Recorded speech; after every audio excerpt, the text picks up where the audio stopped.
Good afternoon, everybody. This is Dr. Serge, and welcome to another episode of Search for the Truth. And our goal is to educate and empower people to take in charge of their health and reverse health conditions naturally with diet and other natural options. And today I'm excited to have Miss Chelsea again with us. Welcome back. Hello, thank you, Dr. Serge. I'm grateful to be here. Exciting. So you were with us months and months ago. Mhm. Today we're gonna cover again gut health. You're a gut, I would say a gut expert. So you help people coaching with their gut issues, and not just their gut, but their diet and so on and so on. So tell us a little bit about yourself again, why you are so passionate about the gut specifically. Yeah, absolutely. Well, science is really finally catching up with antiquity when it was said long, long, long time ago that all disease begins in the gut. And, the more I do this work, the more I help people, the more I study it, the more I implement it in my life, which has been going on over 2 decades now. It's really proven to be true over and over again. And it's amazing to see what happens to somebody when they start to focus on root cause healing. And really, everybody can benefit from focusing at least a little bit on gut health. Now, is it the fountain of youth? Is it the one-stop shop? Maybe. I mean, I've never had Botox. I'm going on my late 30s. However, it it really is gut health really can be rooted back from so many other issues and so many symptoms that we are experiencing in our life. And for me personally, what that looked like was autoimmune disease, and coming from some childhood trauma that then manifested in high school a little bit later as chronic stress that eventually turned into leaky gut, which triggered an autoimmune disease, which for me looked like psoriasis. And ever since then, it's been a beautiful journey of finding the root cause issue and being relentless in the pursuit of optimal health, and doing it in a way that's fun and full of pleasure, and then also long lasting and not a quick fix. I'm glad that you said long lasting is not a quick fix. It is not a quick fix.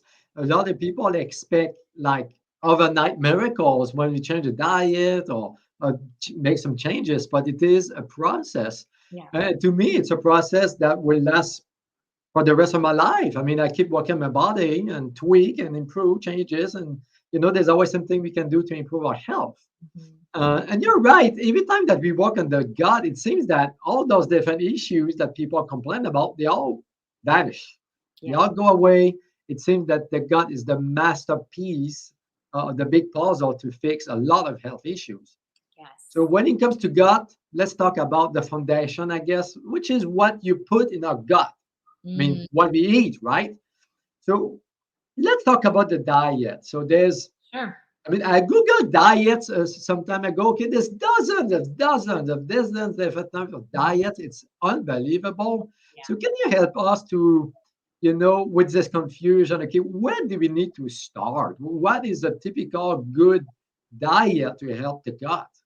Yeah, it's a really good question, Dr. Surgeon. To be honest, the way that the diet culture that we live in really creates so much confusion. And when you consider the gut as the house of over 70% of your immune system, and over 95% of serotonin actually is created in the gut, it makes sense that everything from how often we get sick to how happy we feel on a daily basis really is affected and actually even controlled by the gut, which is affectionately now known as the second brain. And I would even venture to say that actually it's probably even more in charge than our actual brain in our head, because we're so Yes. operating in our subconscious mind all the time. The Yeah. state of our gut really does affect how we're feeling and then therefore how we're acting. So to answer your question regarding diets, we live in a diet culture. We live in a society that praises hustle, that praises doing more, that praises over exercising and undersleeping and working through lunch. And it can be very, very tough for somebody to try to unlearn a lot of that diet culture, because of course we all desire to be safe, loved, and accepted. And we've learned that in order for those three things to happen, we have to look a certain way and act a certain way. And to be a part of our family unit, our culture, our friends, there's certain habits and ways of being that can be really tough when we start to change some of those things, and we try to break free from some of these diet stigmas. And first and foremost, Dr. Serge, part of what I do as a coach is to remind my clients that I'm not the guru of your body. You are the only person that has ever lived in your body or ever will live in your body. Ultimately, you know best, and you know exactly what you need. So if there is a doctor or somebody outside of you, even a coach or some type of teacher or guide who's trying to convince you otherwise than what you know to be true in your gut and your heart and your soul, then I would really consider putting up a healthy boundary with them. Yeah. and remembering that though it may seem atypical to what you're hearing in the health and wellness world, if you're feeling called to a certain thing, there's a reason for that. And your desires are actually leading you towards healing in one way, shape, or form. Now, whether that's showing you what needs to be healed or leading you towards your path of healing directly. So, when it comes to certain diets, I don't recommend any certain diet. And of course, there are certain healing protocols that I Yes. help my clients with. And they primarily focus on an anti-inflammatory baseline. So if somebody comes to me with some really intense GI symptoms, if they've been diagnosed with an autoimmune disease or ulcerative colitis or Crohn's or something similar, then we will start on an anti-inflammatory protocol. And what we will do is we'll eliminate the top sensitive 7 food groups, which I review in my gut health reset program, for 4 weeks. And we just see how we go. And it's really important to remember that if you have food sensitivities or allergic responses, and if you don't have like a diagnosed allergy to certain foods, then that just simply means that your gut is having a hard time digesting it and breaking it down. And it doesn't mean you have to eliminate these foods forever, but it may be helpful to give your gut an opportunity to heal so that way you can enjoy these foods again that may be causing problems.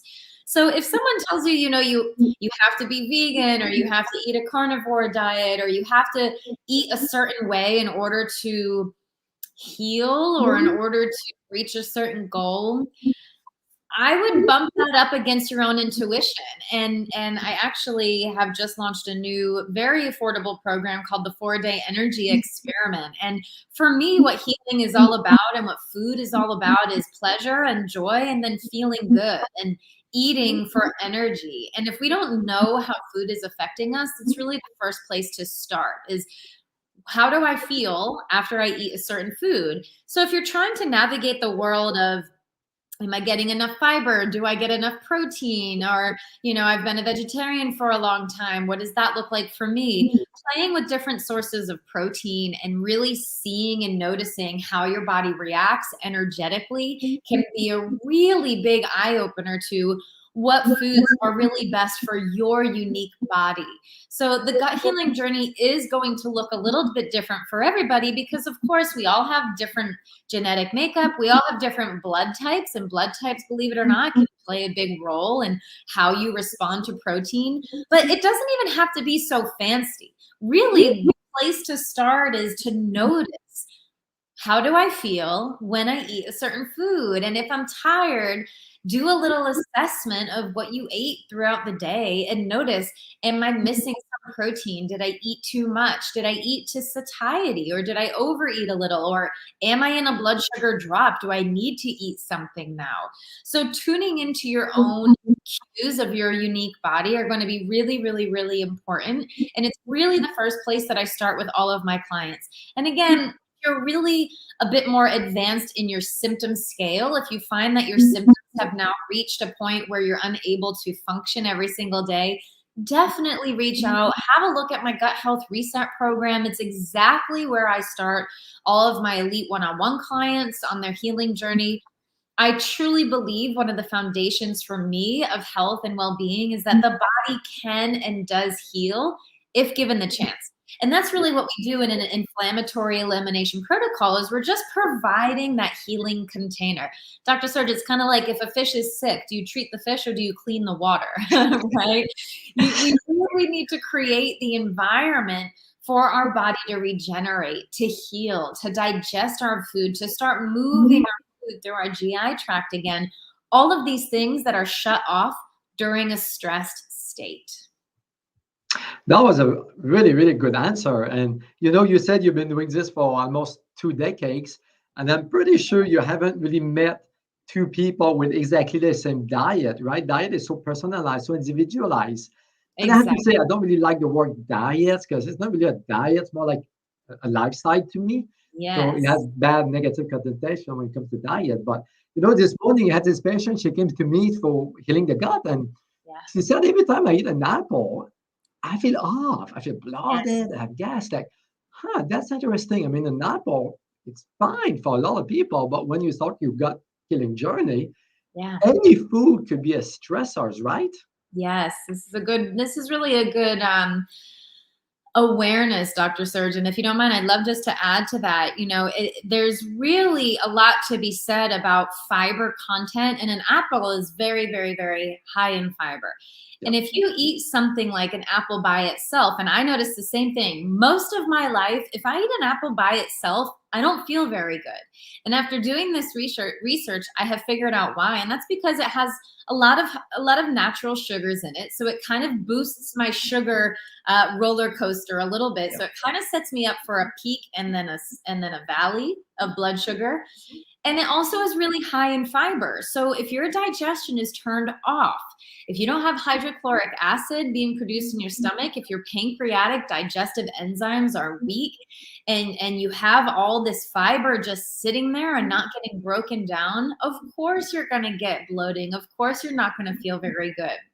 And one way to sort of beat that sugar roller coaster is to add a little bit of protein and essential fat to that apple. So what I love to do is add a little bit of really good organic almond butter. The best kind is the kind that you make yourself or fresh grinded at the farmer's market or at the grocery store. Just be mindful that there's no inflammatory oils in them, like canola or safflower oils in them. Yeah. But just plain ground out um, almond butter has lots of protein, has lots of essential fats. Put that with the apple. You'd be surprised how much better you feel when you combine all elements of what I call the magic plate. Yeah. So diet is the foundation, right, for healing the gut. And me, I use certain tools like journaling. I will ask people to write down their foods. So I think it's a good way for people to see how they feel, right? They eat and they can actually pay some awareness to how the body's feeling after eating a meal. And that can tell us, to me, it can tell you more than any blood work or any test how the patient feels after eating. Exactly. And Dr. Serge, I actually would love to put a mirror to that foundational thought of gut health. And actually, I'd love to add a little bit of a wrench into this belief and maybe bust that myth. And that's actually gut healing is so less about what you're eating and so much more about your stress levels while you are eating. So foundationally, when I begin working with my clients, of course, there's an element of inflammation that we need to look at. And we do that based on just like what you said. How are you feeling throughout your day?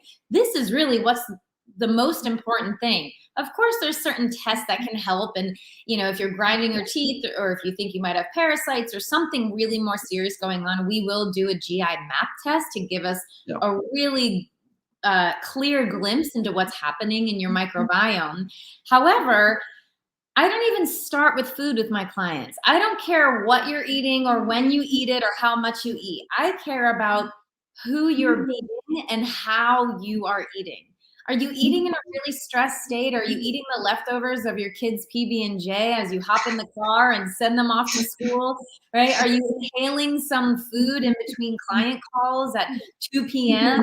Missed breakfast and lunch? What state is your central nervous system in? Because honestly, sometimes focusing too much on the food can add stress. And ultimately, if we're stressed out, it doesn't matter how quote unquote clean or healthy I'm eating.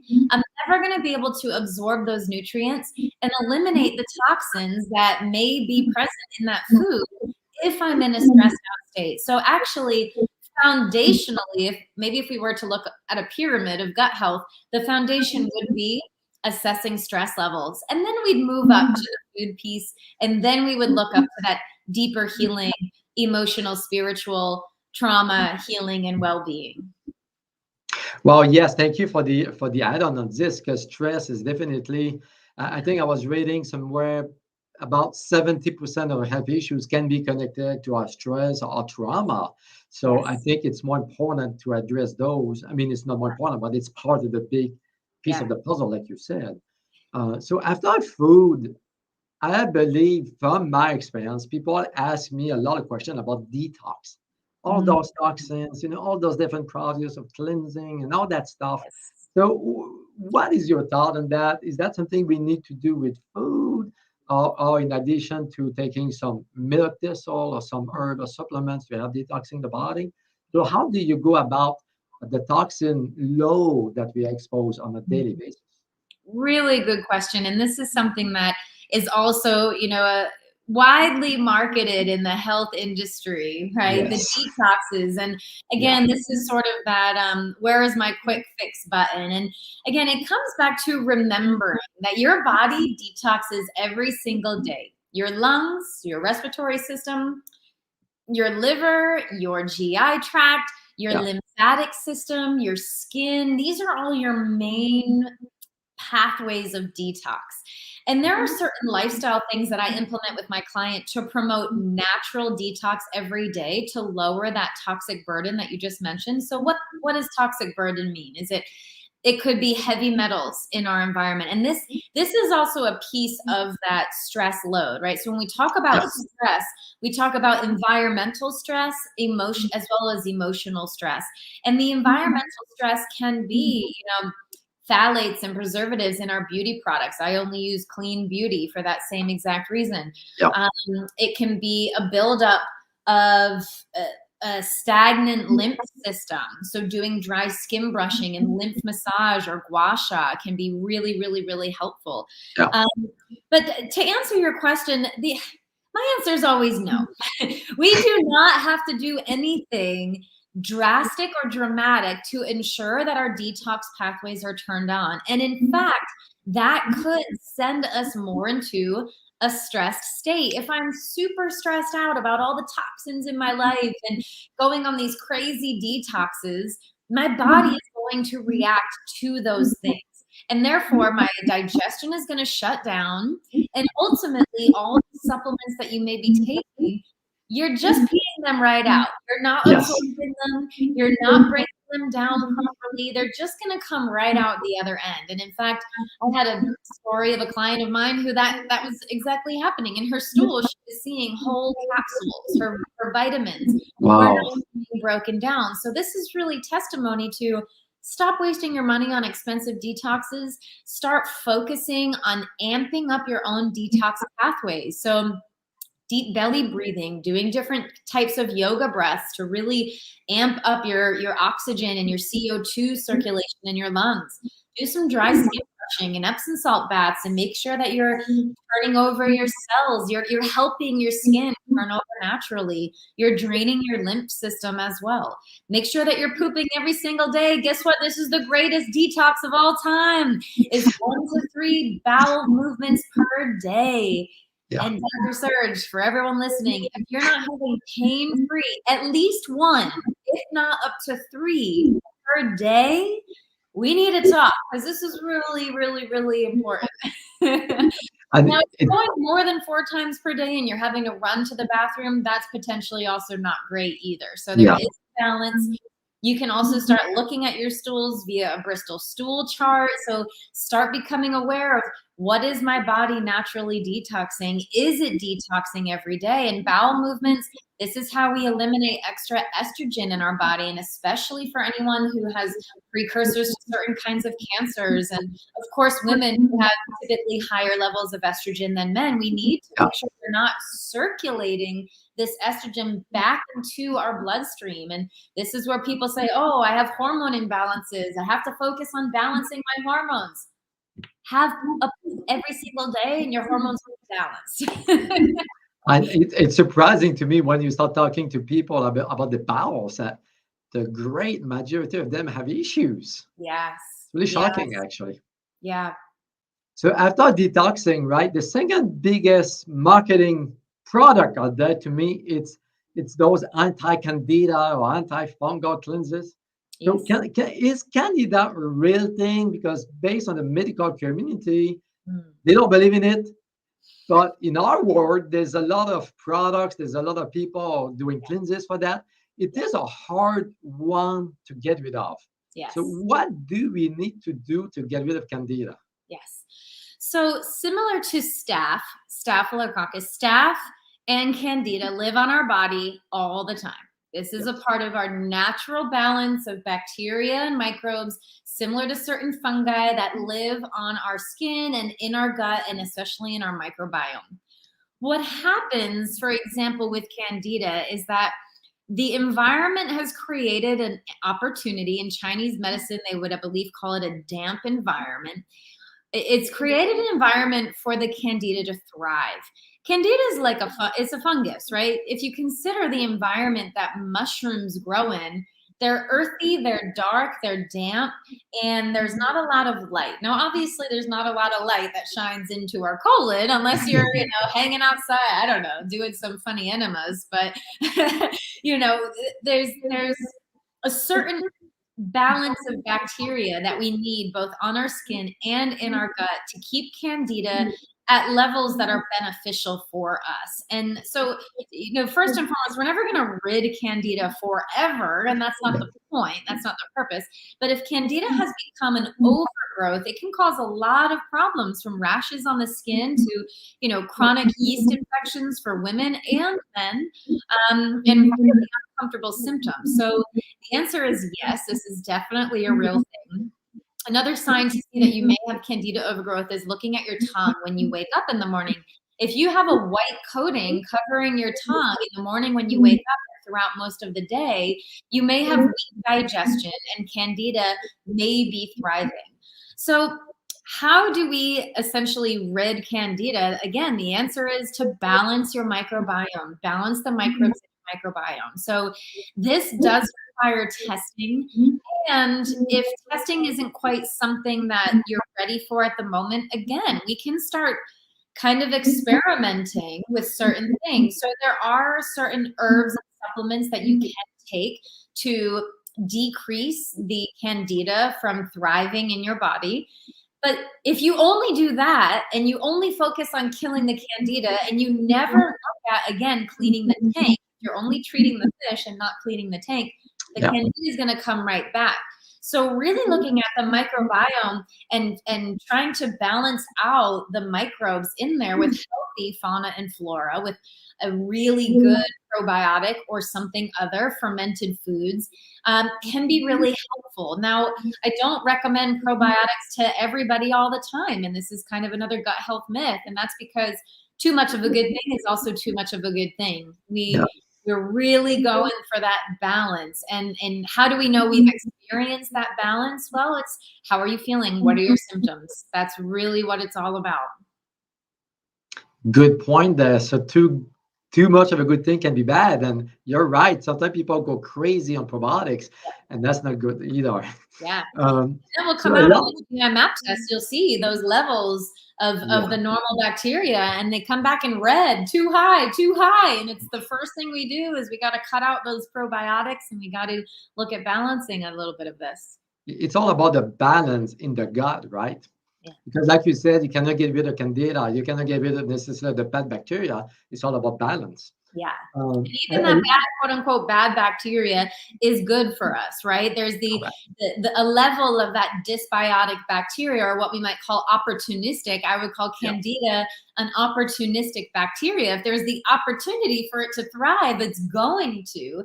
And a certain level of that bacteria is going to keep our immune system strong. It's going to keep us able to fight other strands of viruses and bacteria that we come in contact with in our environment, and it's really important.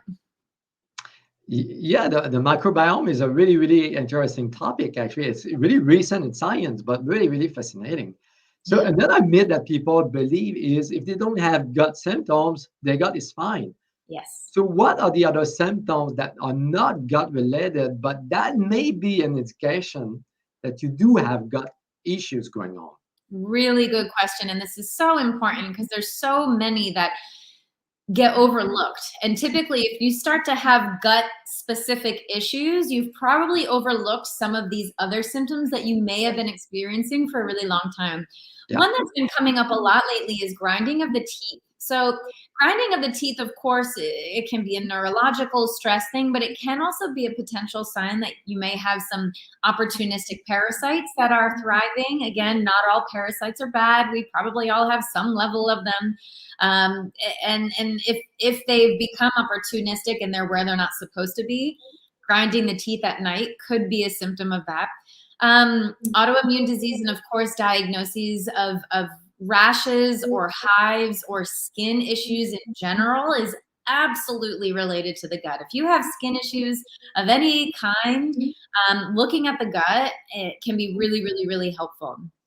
Migraines can also be a trigger, a neurological trigger of a food sensitivity, which again, a food sensitivity, if you recall, is a symptom, not a root cause. If you're unable to digest a certain food and you're triggered by that food and it causes, for example, a migraine, then it may be a sign that your digestion is weak. What else? Brain fog. This is a big one. And not just brain fog, but really chronic fatigue. If you wake up after 8 to 10 hours of sleep and you're tired, there could be something going on. And you know, if you're not just foggy brained, but if you're struggle to find your words, if you lose your words in a conversation, or you really notice that you sort of have that, what I would affectionately say, like ADHD brain, right? We have a lot of this ADD diagnoses, and I'd be curious to see if we really focus on healing the gut with something like these neurological diagnoses. It can really, really, really help because the gut-brain axis is directly communicating all the time. On that same note, mental well-being, anxiety, and depression, and this undercurrent of stress and almost addiction to cortisol and adrenaline, and that kind of like graspy feeling in life, you know, this emotional response. A lot of people really overlook these as symptoms. If you're feeling like you're on an emotional roller coaster all day, every day, that could be a gut health symptom. Again, 95% of serotonin is made in the gut. If you're not making serotonin, your emotions, and dopamine and GABA and all these others as well, you may feel all over the place. Related to that as well, women's and men's health, you know, if your periods and menstruation cycle and ovulation cycle are out of whack, of course, we naturally have a tendency to want to look at the hormones. But again, the hormones also all come back to gut health.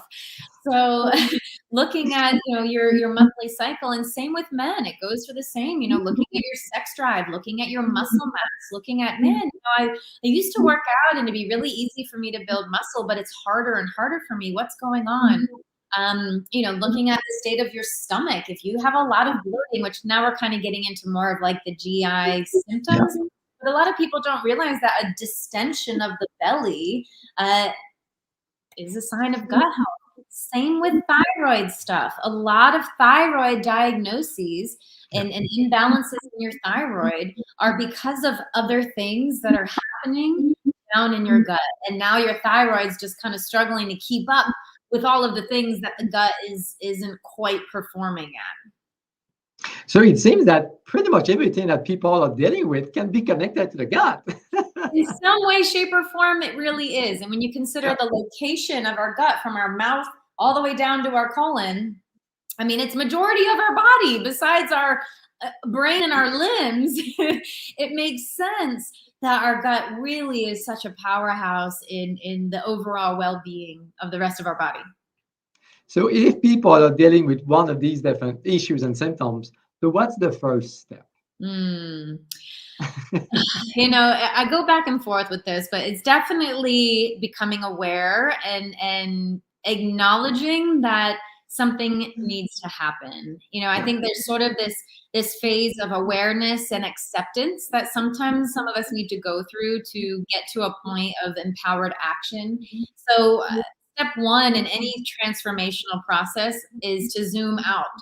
So by zooming out and assessing the situation, assessing how you're feeling, taking an inventory in my program, I call it like we're surveying the land. If you imagine your gut is like a garden, before Yeah. we do anything to it, we have to survey the land. We got to zoom out. We got to look at it from a bird's eye view, and not just the quality of the dirt, but also the quality of the sun, the quality of the water, the quality of the air that your garden is living in. Of course, that's literally and figuratively, right? So assessing your life and the world that your garden is living in really is step one.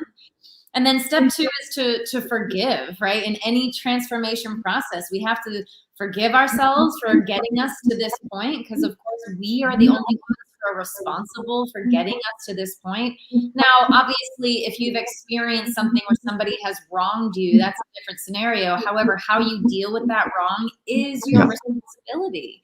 Yeah. And this is where the conversation of trauma healing can come into play.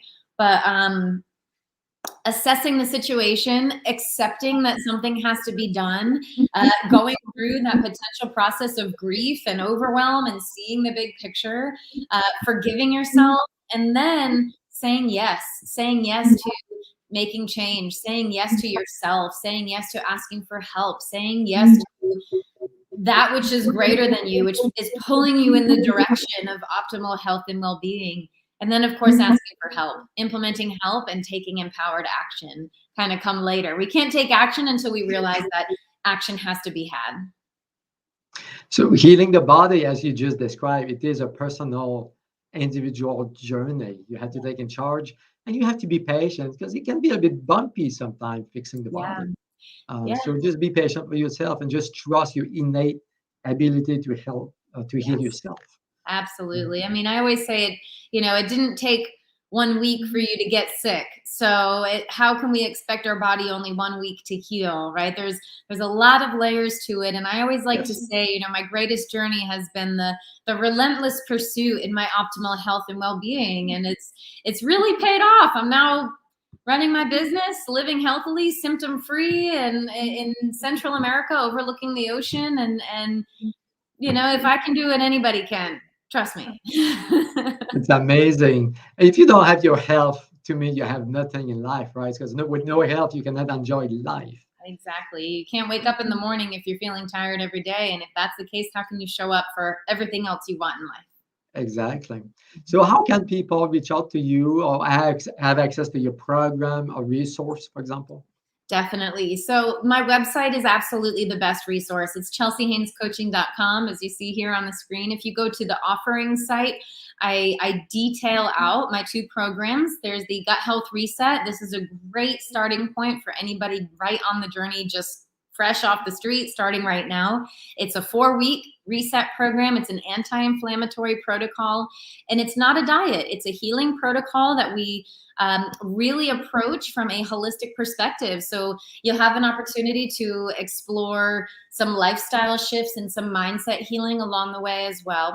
And then the other option is a one-on-one coaching program with me where we dive deep. We do GI map testing, and we really we spend 6 months doing the work, and it's really powerful. So my website is the best place to go. It details both of those programs in from beginning to end. And then from there, you can also connect with me on Instagram. It's Chelsea Haines Coaching on Instagram. Awesome. Thank you for that. And yes, please, guys, check it out. She has really, really, really good information on the gut, and not just the gut, but health in general as well. Thank It you, was Doc. a pleasure to have you again, and chatting with you was really, really good. We have to Yes, do it again we from will. We your will. house in I love Panama, right? Yeah. this. Awesome. Thank you. Have a good rest of the day. Thank Thank you. you. You too. Bye, Bye. everyone. Bye.